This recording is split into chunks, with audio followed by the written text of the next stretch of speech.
Secundaria primer grado. Ciencias. Biología.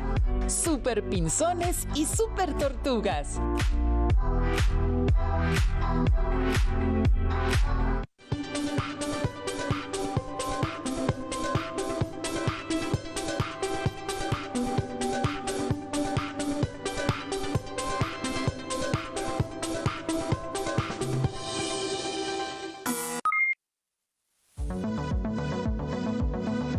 Bienvenidas y bienvenidos a una sesión más de Ciencias Biología, que se titula Superpinzones y Supertortugas.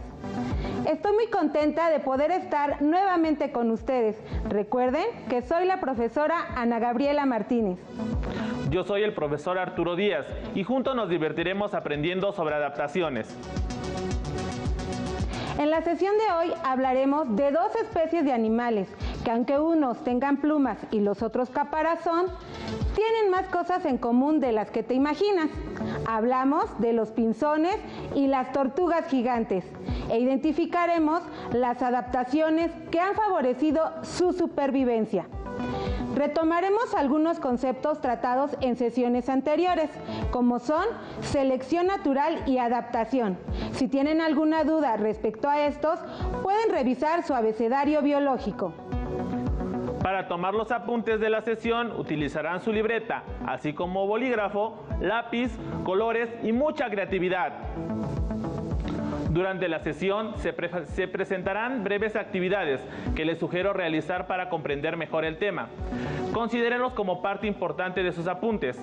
No olviden que estamos trabajando su abecedario biológico, así que deben de estar atentos para identificar el o los conceptos que integrarán. Nuestro planeta Tierra tiene gran variedad de especies. Seguramente ustedes lo han notado al observar su entorno. Pero, ¿cómo es que hay tantas especies diferentes? Bueno, pues resulta que Darwin también se planteó ese interrogante. Bien, observen en pantalla el siguiente texto. Como pueden identificar, hacen falta algunas palabras. Ayúdenos a completarlo. Tiene que ver con lo tratado en sesiones anteriores. Ustedes recordarán que aquí hace falta un personaje del que hemos estado hablando en sesiones anteriores. ¿Recuerdan su nombre? Correcto, Darwin. En 1831 hizo un viaje alrededor del mundo a través de un barco llamado... ¿Recuerdan el nombre? Así es, Beagle, y visitó diferentes lugares, pero uno en especial le aportó muchos elementos para complementar su teoría de... ¿Recuerdan el nombre de la teoría? Así es, se trata de la evolución por...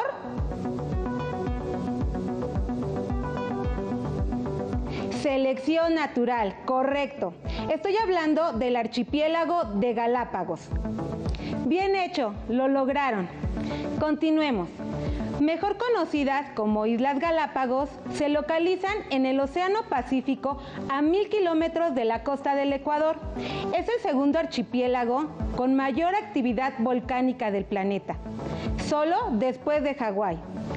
Estas islas son famosas por sus numerosas especies endémicas, es decir, que solo habitan en un lugar determinado. En 1978 fueron declaradas Patrimonio de la Humanidad por la UNESCO y deben su nombre a la presencia de gran cantidad de tortugas gigantes, cuyo caparazón se asemeja al de una silla de montar llamada Galápagos. Regresemos al viaje del naturalista Charles Darwin. Como les comentaba, durante su trayecto visitó las Islas Galápagos. En este sitio observó gran variedad de especies. Como mencionamos al principio, en esta ocasión nos enfocaremos en solo dos de ellas. Unas aves que se les conoce como pinzones y las tortugas gigantes. Para empezar, hablaremos de los pinzones. Estos pertenecen a un grupo de 3 especies diferentes de aves. Tienen un tamaño que oscila entre los 10 y 20 centímetros. Son de color negro, marrón y presentan diferentes tipos de canto y comportamiento. Darwin pensó que eran aves pertenecientes a diferentes familias porque se percató que presentaban características distintas en la morfología del pico y además su dieta era distinta. Sin embargo, el especialista John Gould, a quien pidió apoyo para identificarlas, determinó que presentaban particularidades que permitían formar un nuevo grupo de especies. Con esto, Charles determinó que las 3 especies derivaron de un ancestro común y que con el paso del tiempo las generaciones fueron acumulando diferencias. Es decir, cuando los ancestros de estas aves llegaron a otras islas, se enfrentaron a nuevas condiciones ambientales y los que sobrevivieron fueron aquellos que presentaban picos adaptados a los alimentos disponibles en cada isla. De esta forma lograron evolucionar y heredar estas características ventajosas a sus descendientes. Ahora analicemos 2 especies de pinzones. El pinzón de la especie Geospiza magnirostris vive en lugares de mucha vegetación, en tierras bajas y bosques tropicales. Tiene un pico grande y robusto que le permite comer cosas grandes y duras. En cambio, la especie Geospiza scandens posee un pico alargado para alimentarse de las flores de los cactus Opuntia. Este pinzón habita en formaciones secas de árboles o arbustos. A continuación realizaremos una actividad para observar las adaptaciones en los picos de los pinzones. Tomaremos en cuenta 4 especies de pinzones. Tienen que observar detenidamente la forma de sus picos, ya que lo relacionaremos con el tipo de alimento que pueden consumir. Para realizar esta actividad, elegimos un par de piezas de rompecabezas. Ambas tienen que coincidir. Por un lado, la forma del pico del pinzón, a la que se le asignó un número. Y por el otro, el tipo de alimento que pueden consumir, al que se le asignó una letra. Primero observarán los picos de las 4 especies diferentes de pinzones y después 4 tipos posibles de alimentos. En esta primera ilustración se trata del pinzón terrestre grande, de la especie Geospiza magnirostris. Observen que tiene un pico grande y robusto. Imaginen de lo que puede alimentarse.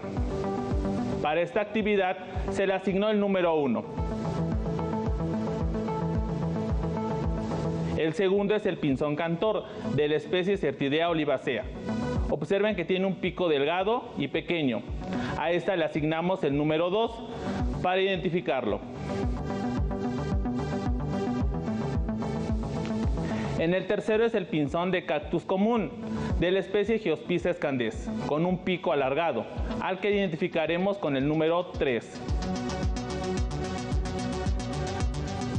Y finalmente el pinzón terrestre mediano, de la especie Geospiza fortis.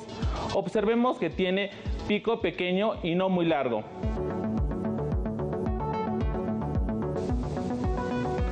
Recapitulando, con el número 1 está el pinzón terrestre grande, con un pico fuerte y robusto.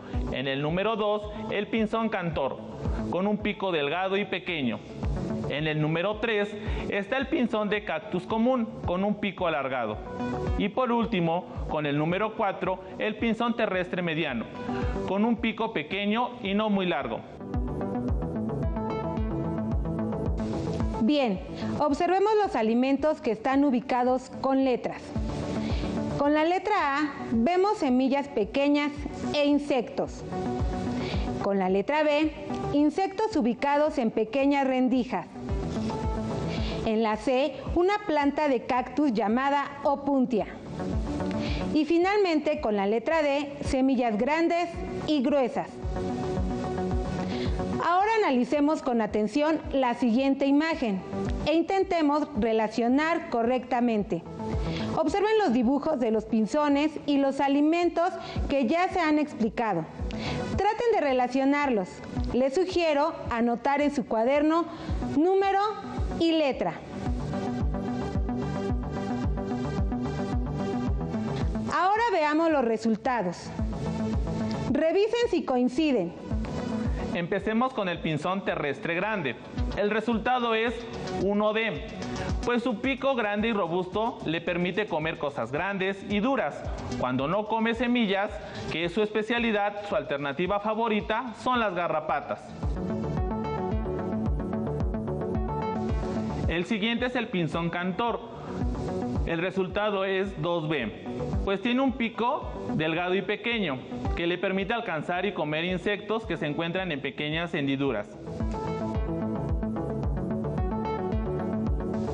El tercero es el pinzón de cactus común, con un resultado de número 3, letra C. Tiene un pico alargado y tal como le indica su nombre, le gusta alimentarse de la pulpa de los cactus o puntia, como en el dibujo, al igual que de sus semillas. Y por último, pero no menos importante, el pinzón terrestre mediano, con un resultado 4A, con un pico que le permite alimentarse de semillas tiernas e insectos. ¿En cuántos resultados acertaste? Con base en la actividad anterior, les sugiero que anoten y respondan en su libreta las siguientes preguntas. ¿Qué relación hay entre la forma del pico del pinzón y el tipo de alimento que consume? Anoten sus respuestas. ¿Qué pasaría si el pico del pinzón y el alimento no coinciden? Anoten sus respuestas. Como pudiste observar en la actividad, los pinzones con picos más robustos y fuertes pueden romper semillas grandes y los más pequeños comen insectos y semillas tiernas. Lo anterior se logró a través de la selección natural, es decir, solo los individuos mejor adaptados logran sobrevivir y reproducirse, heredando a sus descendientes esas características. Entonces, respecto a lo anterior, podemos destacar que todos los pinzones tienen un ancestro común. Los pinzones aprovecharon las condiciones ambientales y los picos se adaptaron a los tipos de alimento disponible. Hay una relación significativa entre las características morfológicas de sus picos y el ambiente. Recuerden que en la sesión anterior se habló sobre adaptación. Se manejaron las adaptaciones morfológicas, que tienen que ver con los cambios que presentan los organismos en su estructura externa y les permiten confundirse con el medio o contar con estructuras para adaptarse mejor a su entorno. Ahora hablaremos de las tortugas galápagos o tortugas gigantes. Su historia ha sido muy desafortunada porque pasaron a ser de 250,000 ejemplares a 15,000, que es lo que se estima actualmente. Les contaré brevemente lo que sucedió. Durante el siglo XVII, cuando los barcos empezaron a arribar a las costas de Galápagos, las tortugas comenzaron a ser muy importantes para los marineros, ya que vieron en ellas una fuente de alimento tanto en tierra como a bordo del barco, pues las tortugas sobrevivían varios meses sin alimento ni agua, proporcionándoles comida fresca e inclusive agua extraída de sus vejigas. Además utilizaban su aceite para las lámparas. Esto fue un factor que disminuyó el número de individuos de las poblaciones de tortugas. Otro factor que contribuyó en la disminución de su población fue el hecho de introducir en su hábitat especies como cerdos, cabras, gatos y ratas que encontraron las condiciones para reproducirse y que se alimentaban de las crías de tortugas. Lamentablemente su explotación duró hasta principios del siglo XX. ¿Sabías que las tortugas gigantes son de los reptiles más antiguos del mundo? Y que se ha registrado que la más longeva llegó a vivir 175 años. ¿Lo pueden imaginar? Casi 2 siglos. ¿Y sabían que pueden alcanzar un peso de 250 kilogramos? Observen los siguientes ejemplos. Son muy grandes. Se han reconocido aproximadamente 15 subespecies de tortugas y actualmente solo quedan 11. En junio de 2012 hubo una lamentable noticia. Murió el solitario George, una especie que habitaba en la isla Pinta. Es el que observan en pantalla. Pero no todo es desafortunado. El caso de otra especie de tortuga que estuvo en riesgo de extinción fue salvada gracias a Diego, uno de los machos que quedaban, y salvó su especie al fecundar unas 800 crías. Suena interesante, ¿verdad? Los invito a investigarlo. Observen las siguientes imágenes que aparecen en pantalla. Centren su atención en el caparazón. Bien, seguramente notaron las diferencias en el caparazón. Resulta que las tortugas de islas montañosas y verdes tienen el cuello más corto y caparazones en forma de cúpula, ya que se alimentan de plantas que se encuentran en el suelo.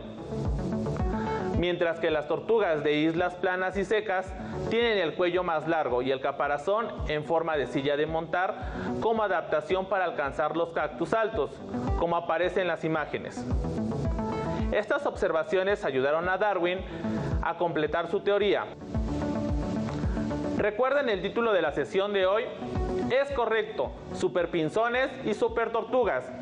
Y eso es porque tanto los pinzones como las tortugas gigantes lograron adaptarse a las condiciones del ambiente y desarrollaron características ventajosas que han contribuido a su supervivencia. ¿Conocen otras especies super?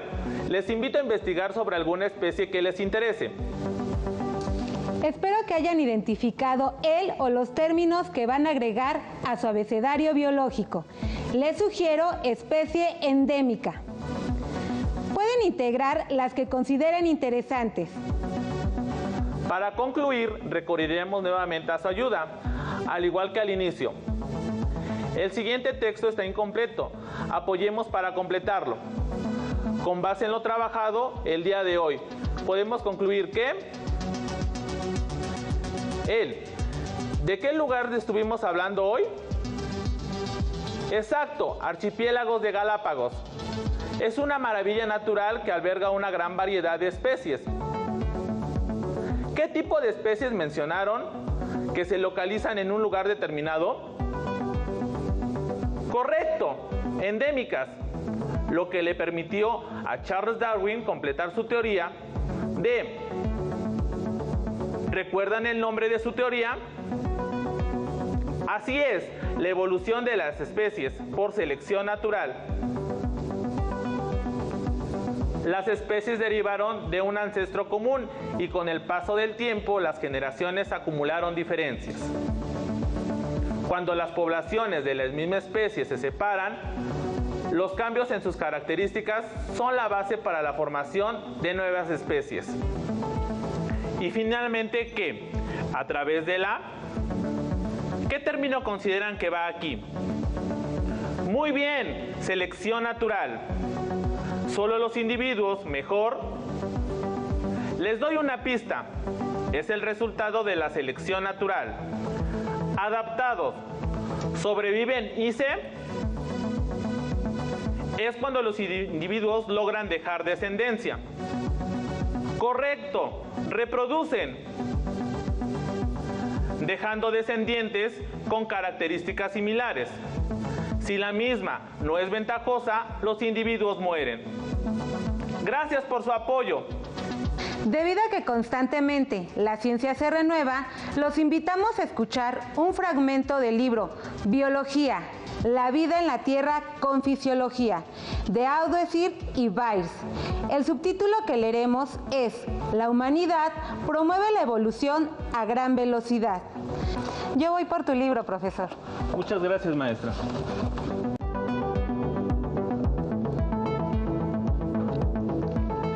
Guardián de la Tierra. La humanidad promueve la evolución a gran velocidad. Probablemente tú no te consideres como un gran motor de evolución. No obstante, a medida que abordas las tareas de tu vida diaria, contribuyes a lo que acaso es hoy la causa más significativa de cambio evolutivo rápido. La actividad humana ha cambiado enormemente los ambientes de la Tierra, y cuando los ambientes cambian, las poblaciones se adaptan o perecen. La lógica biológica de la selección natural, explicada tan claramente por Darwin, dice que el cambio ambiental conduce inevitablemente al cambio evolutivo. Por tanto, al cambiar el medio ambiente, los seres humanos se convirtieron en un gran agente de selección natural. Por desgracia, muchos de los cambios evolutivos causados por las personas resultan ser malas noticias para la humanidad. El uso indiscriminado de pesticidas selecciona plagas resistentes que frustran los esfuerzos para proteger las fuentes de alimentos. Al tomar antibióticos u otros medicamentos en exceso, se seleccionaron supergérmenes resistentes y enfermedades que cada vez son más difíciles de tratar. La pesca excesiva en los océanos del mundo favorece a peces más pequeños, que pueden deslizarse con mayor facilidad y escapar de las redes, lo que por tanto selecciona individuos de crecimiento lento, que permanecen pequeños incluso cuando son adultos maduros. Como resultado, los peces de muchas especies con importancia comercial ahora son tan pequeños que la posibilidad de extraer alimentos del mar está en riesgo. El uso de pesticidas, antibióticos y tecnología pesquera ha provocado cambios evolutivos que amenazan la salud y el bienestar de las personas. Pero el alcance de dichos cambios puede empequeñecer ante los que surgirán por la modificación humana del clima de la Tierra. Las actividades de los seres humanos, en especial las actividades que usan energía derivada de combustibles fósiles, modifica el clima al contribuir el calentamiento global. En los años por venir, la evolución de las especies estará influida por cambios ambientales asociados a un clima más caliente, como la reducción del hielo y la nieve, periodos más largos de cultivo y cambios en los ciclos de vida de otras especies que proporcionan alimento o cobijo. Cada vez hay más evidencia de que el calentamiento global ya provoca cambios evolutivos. La evolución relacionada con el calentamiento se ha descubierto en varias especies de poblaciones vegetales y animales. La evidencia disponible sugiere que el cambio climático global tendrá un enorme impacto evolutivo, lo que potencialmente afectará la evolución de casi todas las especies. ¿Cómo estos cambios evolutivos afectarán a la humanidad y a los ecosistemas de que depende? Esta pregunta no se responde con facilidad, porque la ruta de evolución no es predecible.